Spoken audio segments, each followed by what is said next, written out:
मुझे as a fan viewer मैं बात करूँ, मुझे ऐसा लगा कि कुछ वक्त और आपको देना चाहिए था उस घर में, क्योंकि सडनली ये जो हफ्ता जो मिड वीक से जो आपकी जो गेम थी कुछ बदलाव आया और आप खुल के आ रहे थे, थोड़ी बहुत आपने बातें भी की। आपको क्या लगता है कि आपको और समय मिलना चाहिए था उस घर में क्या, और किस तरह फेयर लगा ये इविक्शन, अनफेयर लगा आपके लिए? देखिए मुझे तो सच बोलूं, मुझे लगता कि हाँ मैं खुल के आ रही थी। मैंने पहले से ही कहा था कि मैं बहुत जल्दी खुलती नहीं हूँ किसी के साथ भी, थोड़ा वक्त लगता है मुझे। बट हाँ मुझे ये फेयर नहीं लगा, क्योंकि इस तरीके से मुझे निकलना था वो मेरे लिए बड़ा तकलीफ रहा है। बट एक अच्छी चीज़ मेरे साथ ये हुई कि निकलने के बाद लोगों के नज़रिया बहुत बदले हैं, ऑडियंस का नज़रिया बहुत बदला है, जो कि बहुत पॉजिटिव रहा है मेरे लिए। सो विच इज़ वेरी गुड मेरे लिए कि लोग ने एक अच्छा सोचे हैं मेरे लिए, वो जानना चाह रहे थे मेरे बारे में शायद, या मेरी पर्सनालिटी को जैसा भी देखना चाह रहे थे वो शायद मैं दिखा रही थी। सो उसी बीच में वो मेरे साथ ये सारी चीज़ें हो गई, क्योंकि मुझे लगा कि जो गलत चीज़ हो रही है तो मैंने उसके लिए आवाज़ उठाया। सो शायद मेरी आवाज़ को दबाया जाने की कोशिश कर रहे थे, और वही हुआ कि मैं खुल के इसी वजह से आगे नहीं आ पाई। टास्क की मैं बात करूँ, सबसे पहले टास्क जो पुनीत को लगा कि काफ़ी अनफेयर हुआ।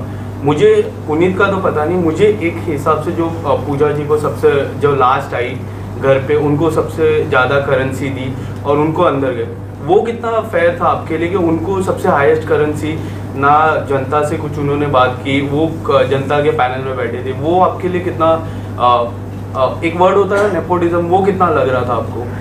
बिल्कुल सही कहा। पुनीत का तो देखिए मैंने पहले दिन भी साथ दिया था, जब उसको नॉमिनेट किया था तो पूछा गया था कि कौन चाहते हैं उसको उसके सपोर्ट में, तो मैं खड़ी थी उसके सपोर्ट में।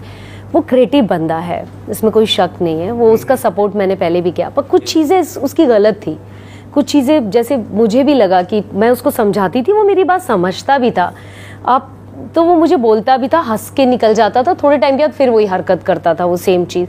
उसको बिग बॉस के लिए गलत बोलना या कुछ चीज़ें वो बहुत ज़्यादा हो गई थी उसकी।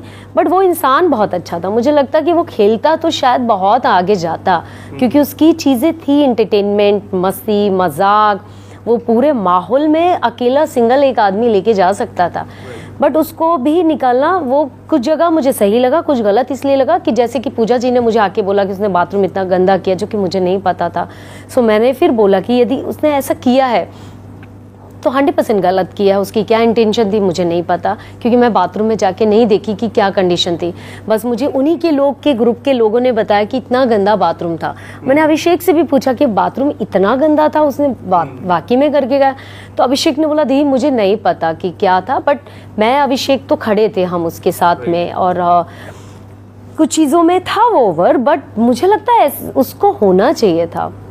मतलब बाथरूम की मैं बात करूँ, एक छोटा सा मुद्दा था, मुझे ऐसा लगा कि हो जाता है कभी, ये बाथरूम नहीं तो मेल के बाथरूम में आप चले गए, उसको लेके कोई बड़ी बात बनाने की कोशिश थी घर वालों की तरफ से। आपको ऐसा लगा कि आपने बोला कि मैं भूल गई, मैंने ये जानबूझ के नहीं किया, तो आप अगर कुछ बताना चाहोगे तो उस पर क्या होगा? हाँ जी, सो देखिए मैं पहली बात तो मैं खुद रूल्स बहुत फॉलो करती थी। जहाँ मेरी गलती होती थी तो मैं बिग बॉस को खुद बोलती थी आई एम सॉरी, मेरे से गलती हुई है। और बहुत सारी चीज़ें थी कि मैं उस टाइम अभिषेक की तबीयत ख़राब थी, उसके कुछ कपड़े उसको धोने थे, उसके पास थे नहीं। सो मैंने ली, मैं जा रही हूँ धोने तो मुझे दे दे, मैं धो देती हूँ तेरे कपड़े, क्योंकि मुझे उससे प्यार, एक ब्रदर वाला फीलिंग्स आ गई थी और मुझे उसके साथ अच्छा फील हो रहा था। मैंने ठीक है मेरा भाई है, ठीक है कपड़े धो देती हूँ। हालांकि मुझे भी नहीं आते हाथ से धोते कपड़े, सच बताऊँ मैंने अपनी लाइफ में हाथ से तो नहीं धोए हैं कपड़े। दुनिया का सब काम कर सकती हूँ, बस कपड़े नहीं धो सकती हूँ, क्योंकि वो जो बैठ के प्रॉब्लम होती है ना ऐसे ऐसे करके, वो मुझे भी नहीं आता है। बट मैं धो के निकली और उस टाइम पे मेरे टाइम ऐसा चल रहा था कि मैं वो शावर लेके वो सैनिटरी पैड भूल गई, दरवाजे के पीछे था और एकदम मैंने कॉर्नर पे रखा था कि बाथरूम कहीं गंदा नहीं होना चाहिए, कहीं कॉर्नर पे मैंने साइड में रख दिया और मैं निकल गई, कपड़े लेके शावर लेके सब सामान अमान उठा के बाहर निकल गई।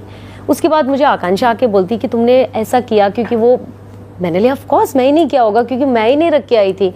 फिर मैं भागी, तुरंत मैं भागी, झाड़ू उठाई और पूरा लेके सर्फ से पूरा बाथरूम धोया।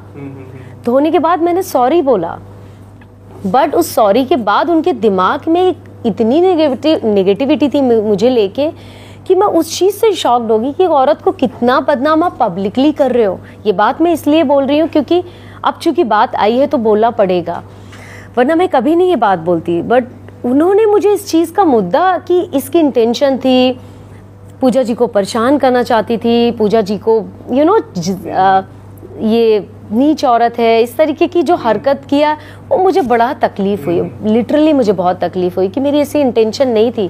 मैंने पहले भी कहा यदि मुझे करना होगा तो मैं मुंह पे रख के आ जाऊँगी, सामने रख के आऊँगी, मुझे डर नहीं लगेगा किसी से। बट मुझे ये छोटी हरकत से मैं बड़ी नहीं बन सकती हूँ। मुझे जो गलत लगा तो नॉमिनेशन में मैंने उनका नाम लिया, बट ये छोटी चीज़ नहीं कर सकती हूँ मैं। तो उनके दिमाग में ये था, इसका मतलब आप सोच सकते हो, मतलब आप भी कहीं ना कहीं ऐसी हरकत करते आए होगे तभी आपने सोचा है। सो मुझे ऐसा लगता कि ये जो चीज़ें हुई है वो बहुत ही छोटी हरकत थी। इन पूजा जी ने आपको एक नाम से भी पुकारा जो काफ़ी लोगों को, लाइक आपके जो फैंस को है वो काफ़ी अनफेयर लगा, विक्टिम कार्ड। आपको कितना लग रहा था कि वो नाम आप डिजर्व नहीं कर रहे थे? क्योंकि आप जो थे, मैंने देखा कि आपने जो डिस्कशन भी किया, आपने ऑन पॉइंट डिस्कशन किया।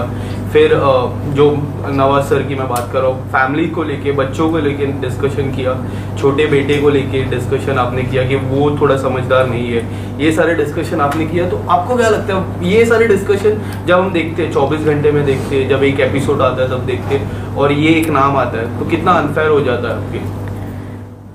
देखिए पूजा जी विक्टिम जो कार्ड उन्होंने मुझे यूज़ किया नाम, वो खुद यूज़ कर रही हैं। जब मैंने उनको नॉमिनेट किया उन्होंने बोला मैं महेश भट्ट की बेटी हूँ।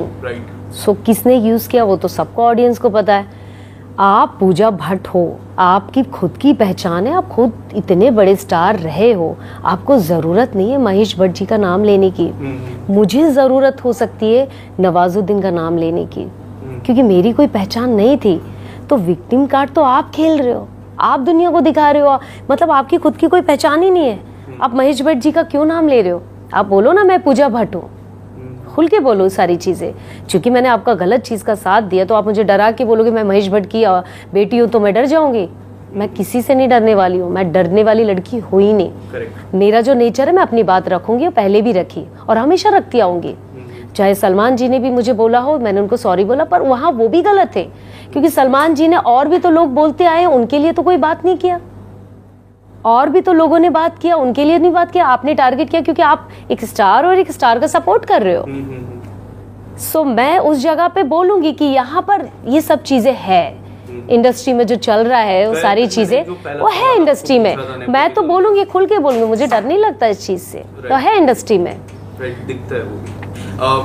आपने अब जो नॉमिनेशन का टास्क था उसमें साइरस को आपने नॉमिनेट किया था, काफ़ी लोग शॉक थे, आपने और अभिषेक ने। और अभिषेक को जब कारण पूछा तो अभिषेक ने कहा कि मुझे और समय चाहिए पूजा, बट मुझे और ऐसा समय चाहिए तो मैं उनको नॉमिनेट करता हूँ। आपका रीज़न भी कुछ डिफरेंट था। आपको ऐसा नहीं लगता कि कई हद तक पूजा जी साइरस की जो गेम है, जो नेचुरल गेम है, वो दबाने की कोशिश कर रही है, और एक जो ग्रुप बन रहा है साइरस जी, पूजा जी, फलक और अविनाश भी बोल सकते वो ग्रुप में, उसमें प्रोफेसर का किरदार वो कई हद तक निभा रहे, ऐसा नहीं लग रहा है? देखिए मैंने आने के बाद तो नहीं देखा उनका कि ये सारी चीज़ें क्या चल रही है, बट साइरस जी को जितना भी मैंने देखा वो एक कठपुतली की तरह नाच रहे पूजा जी के कहने पे। सो वो इंटेलिजेंट आदमी है, वो इतने मजाकिया इंसान है, खुश रहने वाले इंसान है। हालांकि वो बहुत, उनकी एक डिमांड है, उनको खाना चाहिए। हम लोग अपना खाना छोड़ के, हमने अपना खाना, हम लोग को चिकन, मुझे तो एवरीडे चिकन चाहिए, बट हमें लगता था ठीक है यार एक आदमी की नीड है, वो एक्सरसाइज करो, छोड़ दो, जाने दो जाने दो। हम लोग ने सबने कॉम्प्रोमाइज़ किया उनके लिए, बट मुझे लगता है उनको भी समझदारी से चलना चाहिए कि हम ऐसे हालात में आए हैं जहाँ हमें सर्वाइव करना है, हमें अपनी चीज़ों को थोड़ा कम करना चाहिए, अपनी डिज़ायर, अपनी चीज़ें। यदि मैं बोलूँ कि यार मैं तो बिस्तर में सोती, आप मुझे ज़मीन पे क्यों सुला रहे हो? मुझे बिस्तर दिया था, बट मैं उस एनर्जी बेबिका के साथ नहीं सो सकती थी। एक दिन के बाद मैं नीचे अपना सोफे में, जहाँ मेरा पैर आधा फिट निकल रहा था, पूरी रात मेरा पैर सुन्न रहता था, पर मैं उसके साथ नहीं सोना चाहती थी। फिर फाइनली मैं नीचे जाके सोने लगी। तो मैं भी बोलूँ नहीं यार मैं तो बिस्तर में सोती थी, मुझे भी खाना चाहिए, बट हर सिचुएशन ऐसी थी कि आपको कॉम्प्रोमाइज़ करना चाहिए, हर जगह कॉम्प्रोमाइज़ करना चाहिए। इसलिए नहीं कि आप कहाँ से आए हो, क्या खा रहे हो, उस जगह कहाँ हो वो मैटर करता है। एक टाइम ऐसा आया था कि हम एक एक कप, हमने खिचड़ी भी खाया, सबको हमने एक एक कप, भाई मैं ही दूंगी सबको, एक एक कप ही दूंगी, मुझे भी भूख लगती थी, मेरी भी डाइट है, बट हमने कॉम्प्रोमाइज़ किया। तो ये सब मुझे ऐसा लगता है कि बहुत सारी चीज़ें हमें घर में रख के आनी चाहिए यदि हमें इस गेम में आना है तो। आलिया जी, पर्सनल लाइफ को आपने काफ़ी डिस्कस किया, जिसमें एक पॉइंट मुझे आपसे जानना है कि जो सेकेंड मैरिज को लेके आपने बोला कि मैं अपनी लाइफ में कभी सेकेंड मैरिज के लिए रेडी नहीं हूँ, और एक तस्वीर आई थी कुछ समय पहले, बिग बॉस के भी समय पहले, उस चीज़ को लेके क्या कुछ कहना चाहोगे? सेकेंड मैरिज को लेके, मूव ऑन को लेके आपका क्या जवाब रहेगा? देखिए, मैंने खुल के बताया था, और मैंने वो चीज़ पोस्ट इसलिए कि मेरी इंस्टा में मैंने कभी पर्सनल अपनी चीज़ नहीं रखी, और ना मेरी लाइफ में पर्सनल कोई चीज़ थी। और जब आई, मैं उस शख्स के साथ बहुत खुश हूँ, और मुझे नहीं पता ये रिश्ता कितने दिन का है, बट जितने दिन भी है मैं खुश हूँ उसमें। और ऑफ कोर्स मुझे एक पार्टनर चाहिए लाइफ में खुश रहने के लिए। मेरी भी लाइफ है, आगे बढ़ रही है, इसका मतलब थोड़ी नहीं कि मैं एकदम अब मेरा डिवोर्स हो गया तो मैं बस यही करने वाली नहीं। मुझे भी एक पार्टनर चाहिए, मुझे भी उसके साथ खुश रहना। मेरा भी दिल करता घूमने का, मेरा भी दिल करता है कॉफ़ी पीने का, वाइन पीने का, किसी के साथ का टाइम गुजारने का। तो गलत क्या है? ये मेरी चाहत है, मेरी ख्वाहिश है। तो मैंने अपनी बात रखी लोगों के सामने। हाँ, रही बस शादी के लिए मैं बिल्कुल तैयार नहीं हूँ, और मैंने इसको खुल के भी बात किया है। सो ऐसा कुछ नहीं, शादी मैं नहीं कर सकती हूँ, अब इस जन्म में तो नहीं कर सकती हूँ शादी। आलिया जी, एक आखिरी सवाल। कल एक रिपोर्टर ने नवाज सर से पूछा था आपके इविक्शन पे, उन्होंने इग्नोर किया और वो चले गए। आपका क्या टेक है इसमें? देखिए, उन्होंने इग्नोर किया, क्या पूछा मुझे तो पहली बात तो यही नहीं पता। नहीं, उन्होंने, एक रिपोर्टर ने नवाज सर से कहा कि आप मिड इविक्शन हुए, आप घर के बाहर आ चुके हैं, ये सवाल था। उन्होंने हाथ जोड़ा और वो चले गए। उन्होंने कम्प्लीटली इग्नोर किया। तो इस पे आपका क्या टेक है?